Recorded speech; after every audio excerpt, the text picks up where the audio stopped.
We've got a fork that got bent on this green machine right here, and we're going to put it in a press and straighten it out. So if you look at the fork, this is the one that's bent. If you look across here at them, you can probably see that they're kind of like this. The best way to do that is to take a square and lay a square. The top of the fork's always flat. The bottom of the fork's got a little, you can see it right at the end where it tapers up. So if you lay a square up on top of your fork and you look at it, see that one looks real nice. You take it and you lay it on this fork, and you'll see that right here, that's the center of the bend. So right here it's got a big hump in it. So we're going to get us some chalk and we'll mark that where that's at. If you don't have a big square like this, you can also use a string, and a string works good for anything. I take a piece of string and a little piece of tape and tape your string on to the level of the top of your fork and stretch your string out to the top of the fork on the other end. And when you look at it, you'll see that right here is the biggest part of the bend. So whether you use a square or straight edge or you use a string, either way, we need to mark where that's bent so when we put it in the press, we can get it straightened out.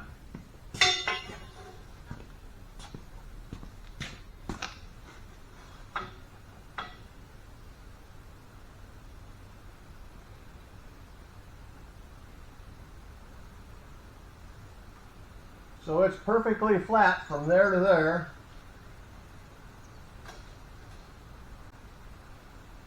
And it's perfectly flat from there to there. That shows you how far off it is. You talk about hard to get in a pallet. When you've got one fork standing up tall and one fork hanging down like this, it's pretty hard to pick up a pallet without screwing it up. So right between the two, right there, that's where we're going to put it in the press. We'll have to take the fork off to get it in the press. So we pulled the pin out, pulled the fork off the machine, laid it on this welding table. We'll roll it over there and put it in the press. So one thing you want to do is make sure your table pins are in, that your blocks are on, and everything's secured. This particular one, I've got to put an extension in here because I can't get it past the top of my press where I need to be squeezing on it. But always remember that this stuff like this can come flying out of here anytime. So what I always like to do is stay back behind the post of the machine when you're pressing on something, so if something happens, that thing comes flying out this way or it goes flying the other way, that it's not going to get you. Got to be very careful.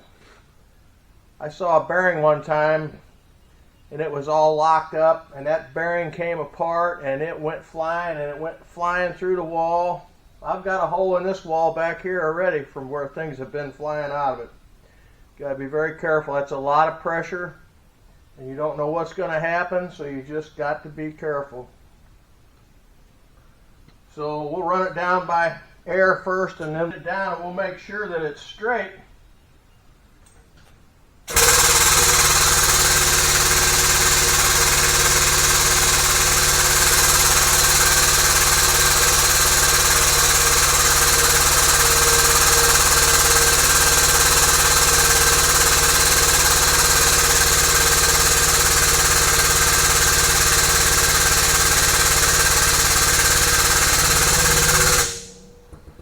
I'm dead straight on the top, I'm dead flat on the bottom.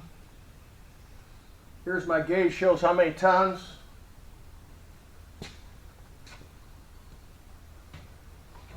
We'll bring her up a little bit and we'll see if it's going to sit pretty for us.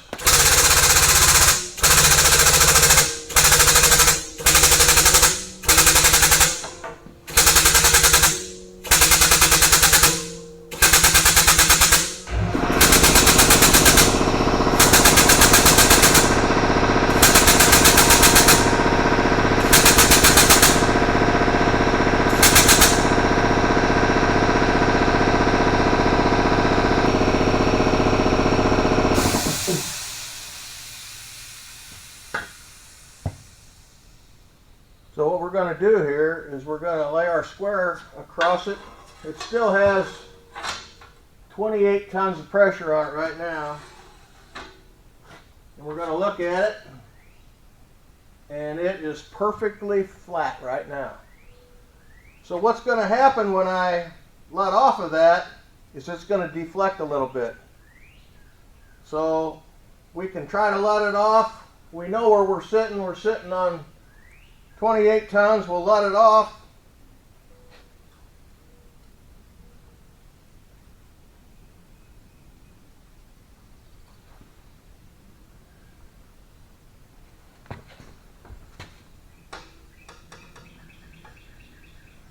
Okay, so it's deflected at least 1/4 of an inch, so we've got to go more.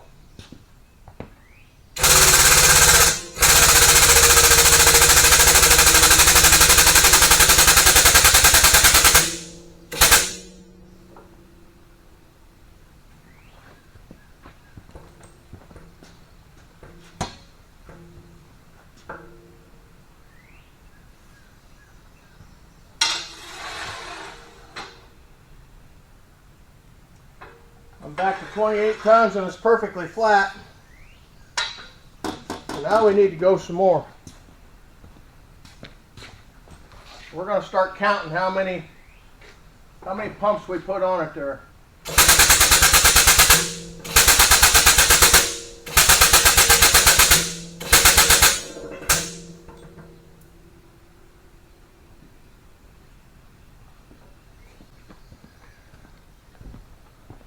Gets a little bit nervous when you start getting that much pressure on something.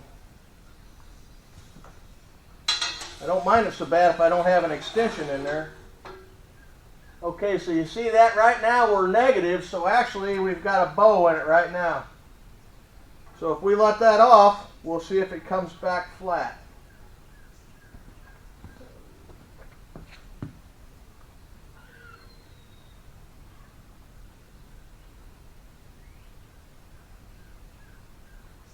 That was 1/4 of an inch of bow.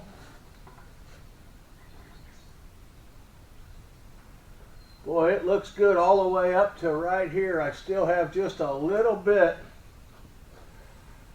I have a little bit right here. The rest of it looks awesome. I could probably get by with that, but you know what? I think I'm gonna try for just a little bit more.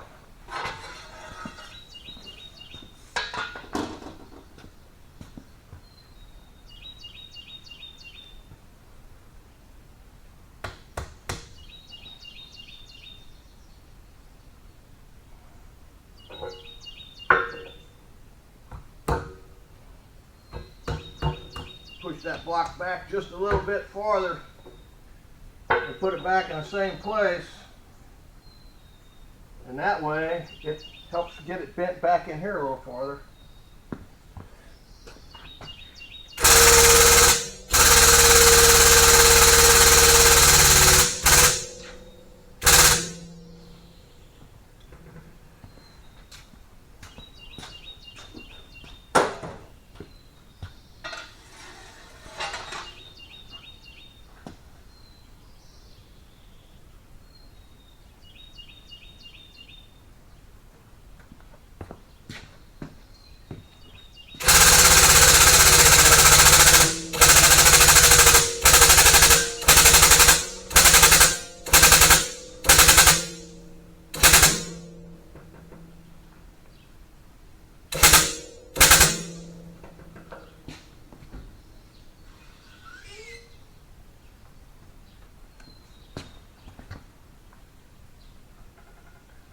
I'll tell you what, I'm tickled to death with that.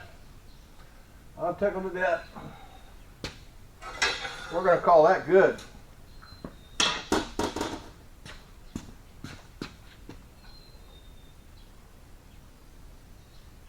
It's a heavy rascal.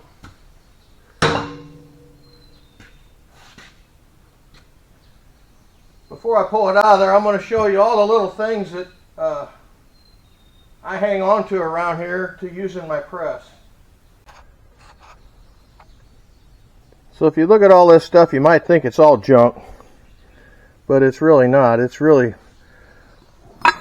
good stuff. You know, if you're going to press something, you want something that's nice and square, or you want something that's perfectly flat, or you know, you want to push something inside of something.